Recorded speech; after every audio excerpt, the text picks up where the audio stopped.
Hello students, today we will discuss the in-text questions given on page number 21. Here you can see there are 5 questions given for oral comprehension. Let us discuss these questions. The first question is, what do the military generals do? How has their attitude changed and why? Now we will get this answer here on page number 19. Here in this paragraph, you can find the reference. And here it is written here, the highest generals saluted me and praised their loyalty. And then he writes, I was not unmindful of the fact that not so many years before they would not have saluted me but arrested me. So before inauguration day, these generals would have arrested Mandela, but instead of it, they saluted him. So when you will write the answer, then you will write that the military generals saluted Nelson Mandela and praised their loyalty.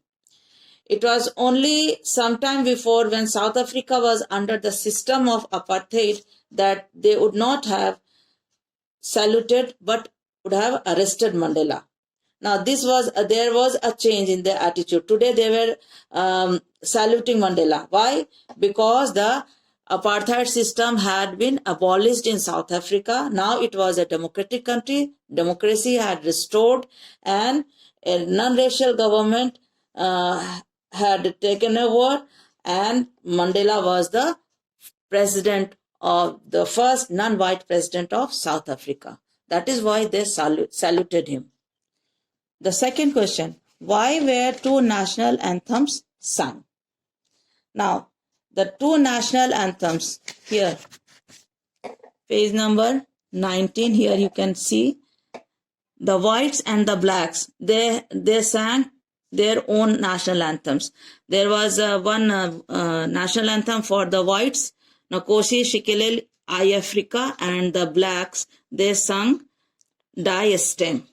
Now, these 2 national anthems, okay, they symbolized equality and respect and dignity for both communities, the whites and the blacks. It symbolized, it was an indication that now in South Africa, whether a person is white or black will not be discriminated on basis of color and skin. Color of skin. The third question, how does Mandela describe the systems of government in his country in the first decade and second in the final decade of the 20th century? First decade and the last decade. Now it has been described by Mandela here. Page number 19, the last paragraph. In the first decade of the 20th century, a few years after the bitter Anglo-Boer War and before my own birth, before Mandela's birth, the white-skinned people, the white people of South Africa patched up their differences and developed a system of racial domination against the dark-skinned peoples of their own land. So in the first decade, the white people, they established their dominance over the black people, and they developed a system, that system known as apartheid system, and this was one of the harshest and most inhuman societies the world has ever known. So this system was one of the harshest and most inhuman. This was the very important feature of this system. And what happened what it describes about the last decade.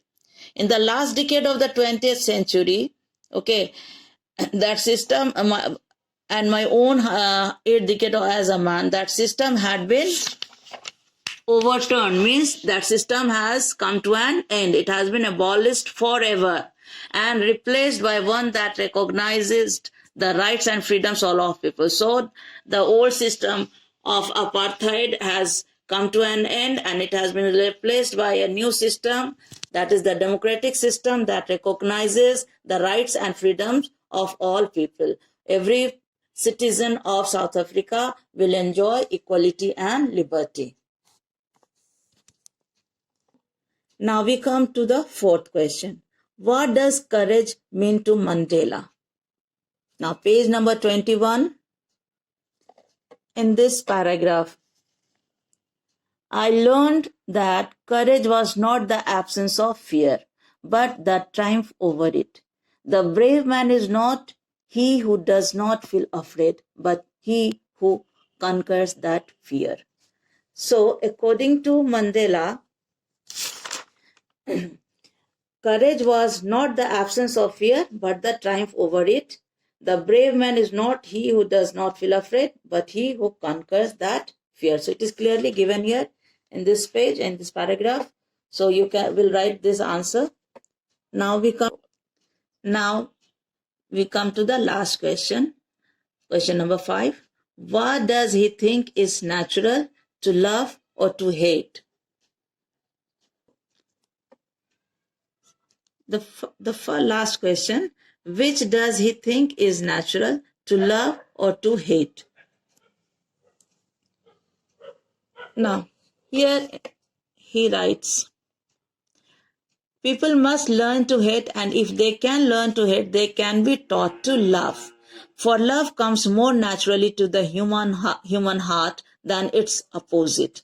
So here Mandela gives his opinion about love and hate, and he says that to love is natural because it comes more naturally to the human heart than its opposite. So love is natural, so it comes to the heart more naturally.